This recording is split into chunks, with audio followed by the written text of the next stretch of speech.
बिस्मिल्लाहिर्रहमानिर्रहीम। अस्सलाम वालेकुम, वेलकम टू माय चैनल दावत इस्लाम। मैं हूं आपका दोस्त शफकत अली ऑफिशियल। उम्मीद करता हूं कि आप सब लोग ईमान के आला दर्जे पे होंगे। सूरत हूद की आयत नंबर 21 का तर्जुमा। ये वो लोग हैं जिन्होंने अपने आप को खुद घाटे में डाला और वो सब कुछ इनसे खोया गया जो इन्होंने घर रखा था। सूरत हूद आयत नंबर 26।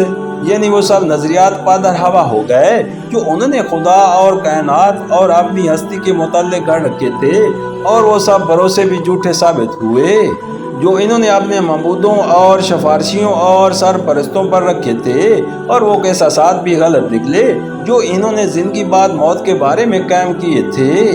सूरत हूद के आयत नंबर 22 का तर्जुमा नागवाज़ीर है कि वही आखिरत में सबसे बढ़कर घाटे में रहे।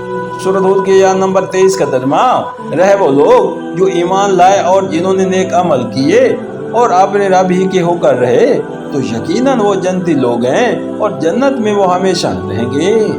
सूरत हूद आयत नंबर 27। यहाँ आलम आखिरत का बयान ख़त्म हुआ। सूरत हूद की आयत नंबर 24 का तर्जुमा इन दोनों फरीकों की मिसाल ऐसी है जैसे एक इंसान तो हुआ अंधा बहरा और दूसरा हो देखने और सुनने वाला। क्या ये दोनों यकसा हो सकते हैं? क्या तुम इस मिसाल से कोई सबक नहीं लेते? सूरत हूद आयत नंबर 28। यानी इन दोनों का तर्ज अमल और आखिरकार दोनों का अंजाम यकसा हो सकता है। ज़ाहिर है कि जो शख्स न खुद रास्ता देखता है और न किसी ऐसे शख्स की बात ही सुनता है जो उससे रास्ता बता रहा हो, वो ज़रूर कहीं ठोकरें खाएगा और कहीं किसी सख्त हादसे से दो चार होगा, बाखिलाफ उसके जो शख्स खुद भी रास्ता देख रहा हो और किसी वाकिफ राह की हिदायत से भी फ़ायदा उठाता हो।